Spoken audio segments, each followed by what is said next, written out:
From the studios of Farm Journal Broadcast, this is AgDay.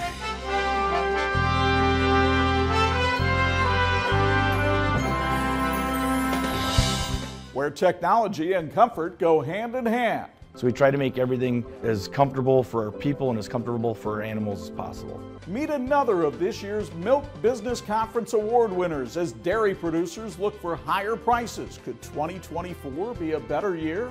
Inflation is a massive deal. The clock ticks on a decision from the EPA regarding year-round sales of E15. And we can't rely for a third summer on emergency waivers. An update as the agency sets a date right now on AgDay. AgDay, presented by Pioneer. What's next happens when experience meets expertise. Pioneer. What's next happens here. Good morning, I'm Chuck Freeby, Sports Director for the Family Broadcasting Corporation. Clinton is on assignment. The EPA is setting a March deadline when it comes to making a rule for allowing E15 sales year-round in 8 states. AgDay's Michelle Rook has been following this story. Michelle, governors from those 8 Midwestern states petitioned EPA last year to let them sell E15, not just in the winter months, but also from May through September. Despite some earlier reports that EPA was delaying their decision on a final rule, court filings now show March 28th of 2024 is the target for finalization of that rule. This comes in response to lawsuits being filed by attorneys general in both Iowa and Nebraska. The rulemaking is significant because it's the first instance of EPA finalizing a rule under this Clean Air Act provision. While it will apply to only 8 states, the impact will extend to a considerable portion of the U.S. fuel system.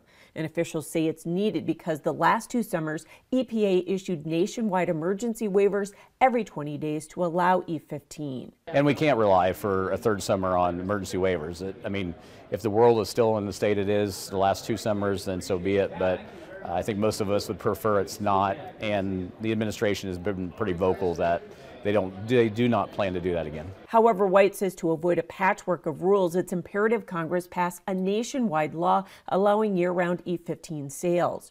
They're optimistic about its chances, even though 2024 is an election year. U.S. oil refiners told the administration they'd prefer a blanket change, as they believe the 8-state approach will add cost. This is one of those strange times where we have the American Petroleum Institute and other refiners on our side, because they would much prefer a nationwide approach and a fix than the 8-state approach. EPA initially proposed allowing year-round E15 sales in the 8 states following their petition on the matter. However, it received numerous administrative petitions requesting a delay. According to the law, EPA must consider those and input from the Department of Energy to assess whether the rule might lead to an insufficient gasoline supply. I'm Michelle Rook reporting for AgDay. Thanks, Michelle. Meanwhile, the cost of shipping fuels like diesel across the Atlantic has reached its highest point in almost 16 months. It's due to historically low water levels in the Panama Canal. As we've reported, the reduction in water levels has caused major congestion on the canal. It's forcing some companies to reroute their fleet through the Suez Canal, creating delays there.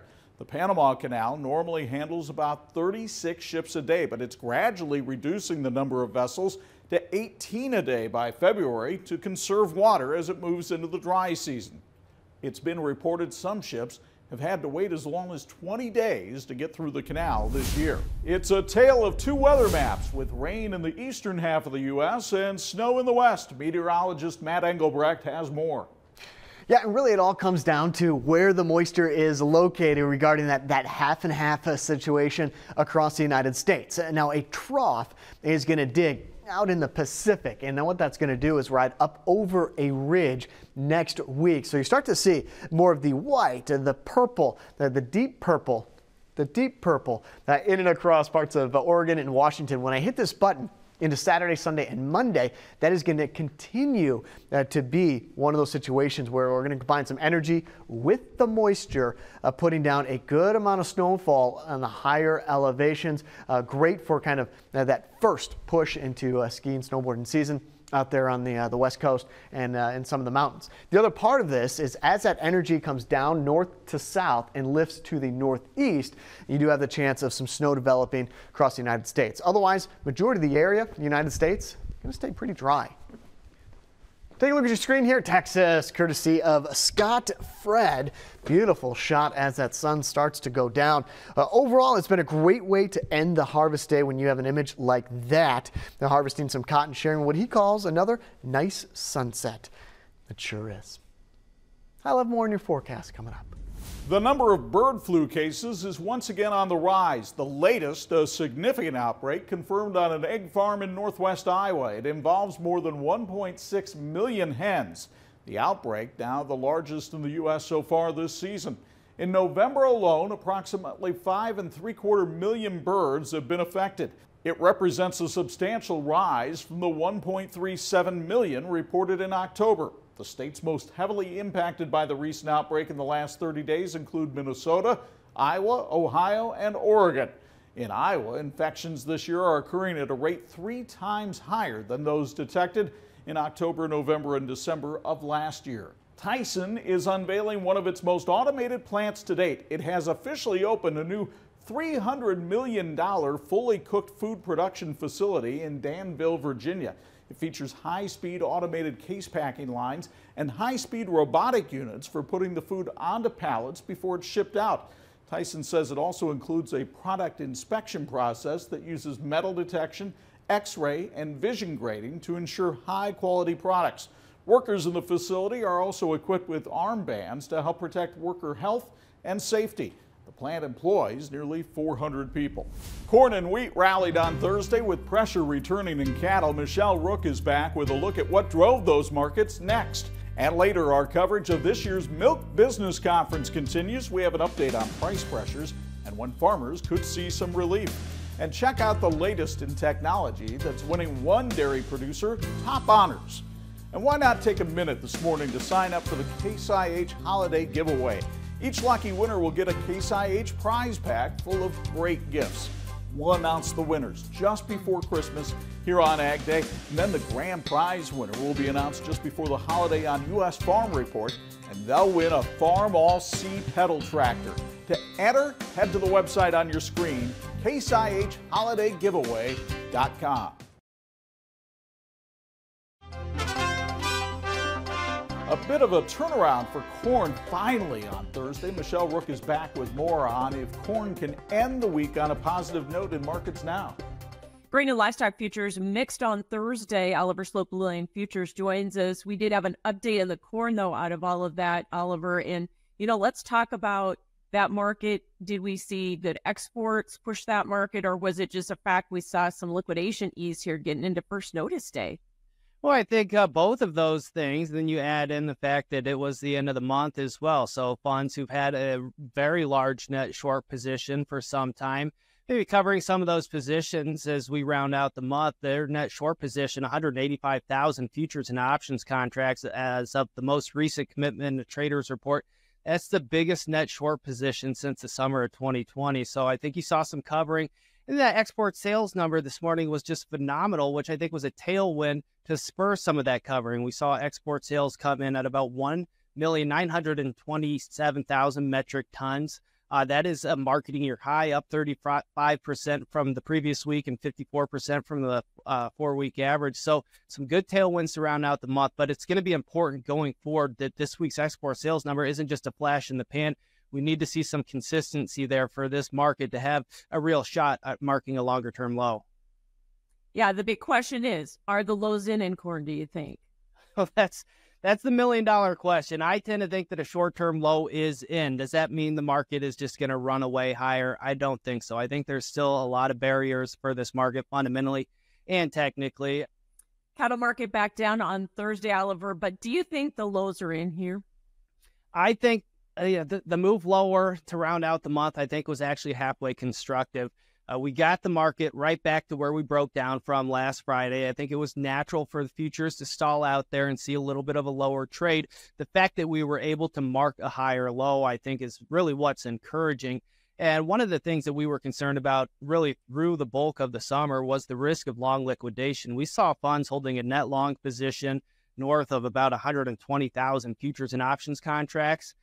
They're now down to sub 40,000 futures and options contracts. So that's a relatively neutral position for them. If we can continue to see some of these fundamentals start to stabilize, I think that could encourage some money to come back into the market. Thanks for joining us. Oliver Slope Blue Line Futures. We'll have more AgDay coming up. AgDay is sponsored by Germinator Steel Closing Wheels. Perfected in conventional, excels in no-till. Order your Germinator closing wheels today.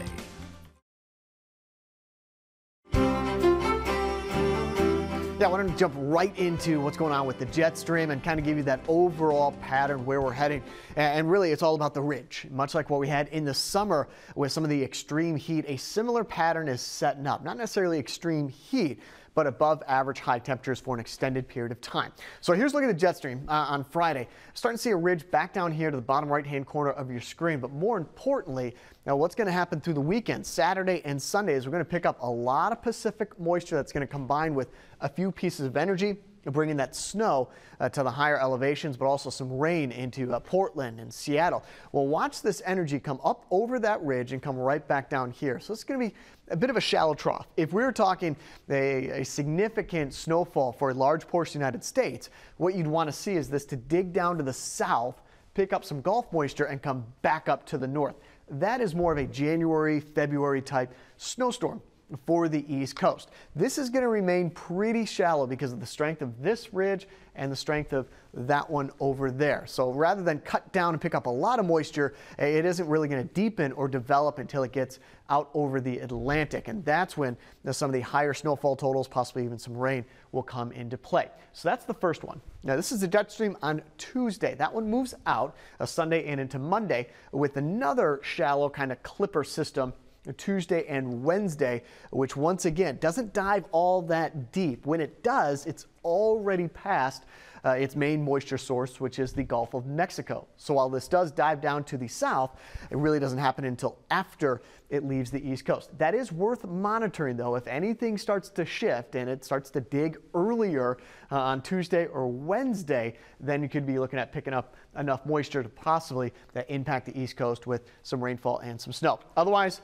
there's your warm feature right there. That is a ridge that is going to be in the forecast Thursday, Friday, and into Saturday. And there's a look at it. Temperature outlook December 5th through the 9th. Let's start talking about Key West. Why not? Mostly cloudy, high around 82 degrees.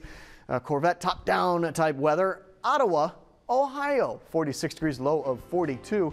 Olean, mostly cloudy, high of 40 in New York. AgDay is brought to you by Tyrannus, moving the acre forward.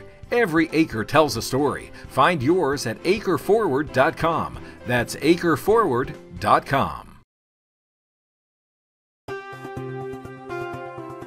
The dairy industry has faced lower demand along with lower supply, and that's impacting prices. But could exports offer up some better news? Farm Journal's Tyne Morgan continues our coverage this morning from the Milk Business Conference in Las Vegas. Pressured dairy prices remain a tough reality for dairy producers to finish 2023. And one dairy analyst says he's never seen a time in the dairy industry where both milk supply and dairy demand are down. Sometimes you have a little supply drift, but demand just kind of continues on. But for the past 9 to 18 months, we've seen various demand challenges around the world, and it's really a limiting factor in upside pricing opportunity. Phil Plord, president of EverAg Insights, says historically when milk supply drops, it means dairy prices climb higher. But the culprit of the low prices producers are seeing today continues to be inflation. Inflation is a massive deal. If you look at even in Europe, for example, we've been struggling to compete with European cheese exporters. Well, food inflation in Europe has been unhinged. 15%, 18% I want to say was the peak. And so their consumers have retreated. So the domestic European market for cheese hasn't been great. Well, that creates more cheese for export. Lucas Fees, senior dairy analyst with Rabo AgriFinance, says the pressure from key Asian nations has taken a big bite out of the export demand, a major weight for dairy prices. But the bright spot has been Mexico's growing hunger for U.S. dairy. Our biggest customer is Mexico.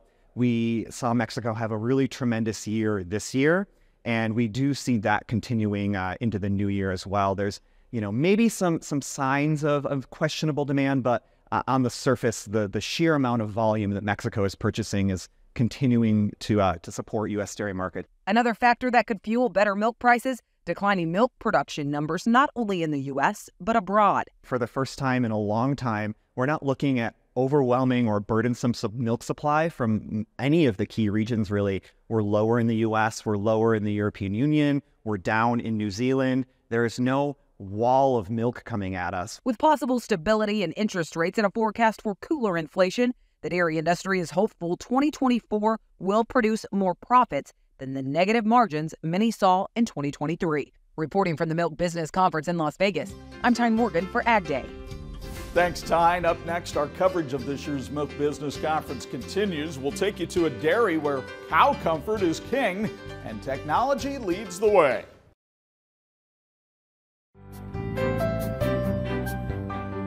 Coverage of the Milk Business Conference on AgDay is brought to you by Rabo AgriFinance. Discover how local relationship managers and global sector expertise can help you address challenges and seize opportunities. Rabo AgriFinance. Let's talk. Learn more at www.raboag.com.